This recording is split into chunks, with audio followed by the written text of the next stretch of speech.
బాపట్ల విద్యుత్ శాఖ executive engineer కార్యాలయంలో మహిళా ఉద్యోగులపై వేధింపులకు పాల్పడిన ఘటన తీవ్ర కలకలం సృష్టించిన సంగతి తెలిసిందే. అయితే ఈ వ్యవహారంలో అసిస్టెంట్ అకౌంట్స్ అధికారి రామసురేష్పై చర్యలు తీసుకోవడం లేదని బాధిత ఉద్యోగులు ఆరోపిస్తున్నారు.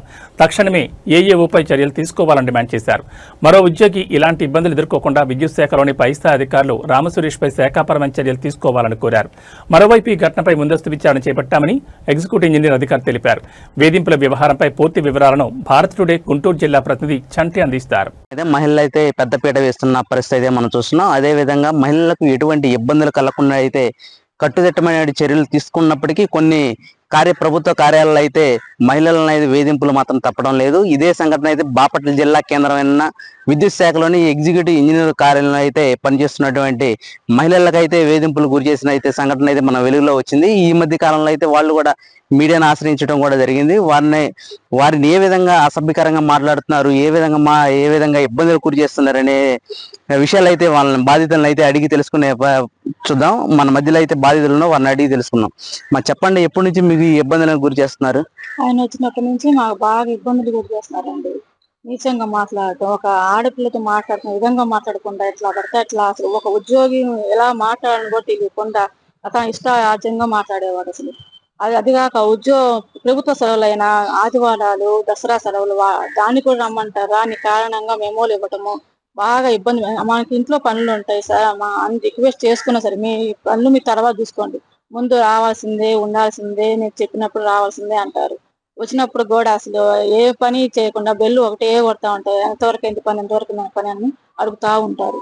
తర్వాత అసలు ఇప్పుడు మీరు సెలవులో రాకపోయినా మీరు మాకు అవసరం లేదు, వెళ్ళిపోండి అంటే సార్ మేము వెళ్ళిపోతాము, మీరు రాతపూర్వకంగా ఇమ్మండి అన్నా కూడా నీకే నేను ఇచ్చేది చెప్పు తీసుకుని కొడతాను అని పెద్దగా కేకలు వేస్తూ చెప్పారు. అంతేకాకుండా అందరి ఉద్యోగస్తులు ముందు కూడా పెద్ద కేకలు వేసుకుని చెప్పుకొని కొడతారు, ఎవరు చెప్పుకుంటావు చెప్పుకోపో అని బాగా నీచంగా అసలు ఎంత అసహ్యంగా మాట్లాడాలంటే నేను సగం అక్కడే చచ్చిపోయాను. అసలు ఎందుకు బతుకుతున్నాను కూడా నాకు అర్థం కాలేదు. నేను ఇట్లా అయితే నేను ఉద్యోగం ఎలా చేయగలను? ఒక ఆడపిల్లకి ఇలా జరిగితే ఏమైనా బతుకుంటారా? నాకు న్యాయం చేసి వేరుకుంటున్నాను. సమస్యపై మీరు ఏం డిమాండ్ చేస్తున్నారు? అసలు ఈ సమస్య మేము ప్రశాంతమైన వాతావరణం కోరుకుంటున్నాం. ఫస్ట్ ఆఫ్ ఆల్ మేము వర్క్ చేయాలంటే ఎటువంటి ఇబ్బందులు లేకుండా ఆయన అదుపుల వల్ల మేము ఏం చేయాలో కూడా మాకు అర్థం కాలేకపోతుంది. మేము ప్రశాంతంగా ఉండాలి, ప్రశాంతంగా వర్క్ చేసుకోవాలన్నా కూడా ఆయన ఇక్కడ నుంచి తీసేసి మమ్మల్ని వర్క్ చేసుకునే విధంగా చేయాల్సిందిగా కోరుకుంటున్నాను. మాకు గొడ్డుపాటి రవి గారు అన్నయ్య లాంటి వాళ్ళు, ఆయన కూడా బాగా చర్య తీసుకొని మధ్య దాకా తీసుకెళ్లి మాకు ఆయన నుంచి విముక్తి చేయాలని. బాధిత మహిళలు అయితే కన్నీరు మున్నీరుగా వెల్పిస్తున్న పరిస్థితి అయితే మనం చూస్తున్నాం. అదే విధంగా ఈ విషయానికి సంబంధించి అయితే ఇప్పటికే డిఈని మనం వివరణ కోరగా ముందస్తు విచారణ అయితే చేపట్టామని అయితే వివరణ ఇచ్చి ఉన్నారు.